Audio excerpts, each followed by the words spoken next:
भाई 1 रुपए दे दो, 2 दिन से भूखा हूँ। रमेश ने फिर से हाथ फैला दिए। चंद लोगों ने इग्नोर कर दिया, कुछ ने गंदी नजरों से देखा और एक आदमी ने गुस्सा दिखाते हुए कहा, काम क्यों नहीं करता? भीख मांगने से बेहतर है कुछ मेहनत करना। रमेश ने उस आदमी की बात सुनी लेकिन चुप रहा। जिंदगी उसके साथ कभी मेहरबान नहीं रही थी। एक वक्त था जब वो एक इज्जतदार घर का हिस्सा था, मगर वक्त की मार ने उसको रास्ते पे ला दिया। उसका बाप एक छोटी सी फैक्ट्री में काम करता था, माँ घर पे सिलाई करती थी। घर छोटा था लेकिन प्यार बड़ा था। फिर एक दिन फैक्ट्री में आग लग गई और उसके बाप की मौत हो गई। माँ डिप्रेशन में चली गई और घर चलाना मुश्किल हो गया। रमेश की पढ़ाई छूटी और जिंदगी की लड़ाई शुरू हो गई। उसने बहुत जगह काम ढूंढा लेकिन बिना एजुकेशन और बिना एक्सपीरियंस के कोई काम नहीं मिला। आखिर में मजबूर होकर उसने सड़क पर भीख मांगना शुरू कर दिया। पहले दुख होता था, फिर आदत सी हो गई। लेकिन एक दिन ऐसी बात हुई जो उसकी जिंदगी बदलने वाली थी। एक दिन जब रमेश एक सिग्नल पर भीख मांग रहा था, एक आदमी ने उसको पैसे देने के बजाय एक सवाल किया, तुम दिन भर सिर्फ पैसा मांगते हो, कभी सोचा है कि अगर इसी वक्त को किसी और चीज में लगाओ तो क्या हो सकता है?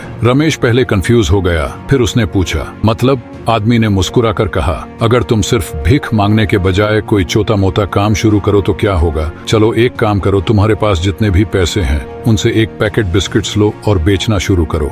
रमेश हंस पड़ा, मेरे पास सिर्फ 20 रुपए हैं, इससे क्या होगा? आदमी ने उसे 50 रुपए दिए और कहा, बस एक दिन ट्राई करो, अगर नहीं हुआ तो कल फिर भीख मांग लेना। उस रात रमेश सो नहीं पाया। जिंदगी का मोड़ सिर्फ एक छोटी सी कोशिश की दूरी पर था। अगले दिन रमेश ने एक लोकल स्टोर से 70 रुपए में छोटी सी बिस्किट्स की ट्रे ली और रास्ते पे बेचने लगा। जिस तरह वो भीख मांगने के लिए लोगों से बात करता था, अब वो अपने बिस्किट्स बेचने लगा। पहले लोग इग्नोर करते रहे लेकिन धीरे धीरे लोग लेने लगे। पहले दिन उसने 112 रुपए कमा लिए। उस दिन उसने एक छोटी जीत महसूस की। वो पैसा लेकर घर गया और सोचने लगा, अगर एक दिन में 100 पैसा कमा सकता हूँ तो एक हफ्ता, एक महीना और एक साल में कितना कमा सकता हूँ? ये सोच उसके अंदर एक नए जज्बे को जगाने लगी। उसने फैसला किया कि अब वो भीख मांगने नहीं, सिर्फ मेहनत करेगा। रमेश ने बिस्किट से स्टार्ट किया, फिर छोटी छोटी चीजें बेचने लगा जैसे चिप्स, चॉकलेट्स और कोल्ड ड्रिंक्स। उसके बात करने का तरीका और ऑनेस्टी लोगों को पसंद आने लगी। एक साल के अंदर उसके पास एक छोटी सी थैला आ गई जिसमें वो सामान बेचता था। फिर उसने सोचा, अगर मुझे बड़ा बनना है तो मुझे दिमाग से काम लेना होगा। उसने एक बड़ा स्टेप लिया, एक छोटी सी दुकान किराए पर ली और होलसेल से सामान लाना स्टार्ट किया। अगर पहले वो 5,000 रुपए में चीजें बेचता था तो अब 5,000 का माल होता था। धीरे धीरे उसका बिजनेस चलने लगा।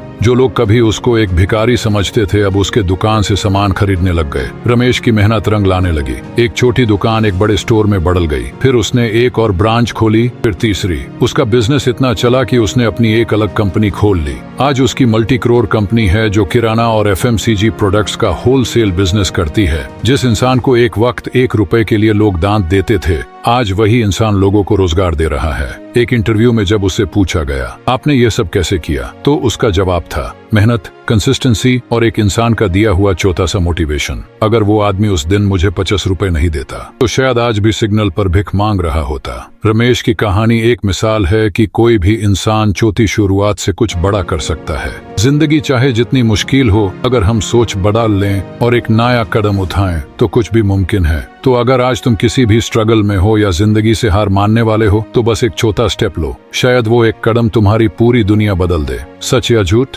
ये कहानी एक इंस्पिरेशन है जो रियल लाइफ से इंस्पायर्ड है। बहुत लोगों ने इसी तरीके से जिंदगी बीडी ली है। तो अगर तुम्हें लगता है कि ये सिर्फ एक कहानी है तो सोचो, क्यों ना इससे अपनी रियलिटी बनाया जाए।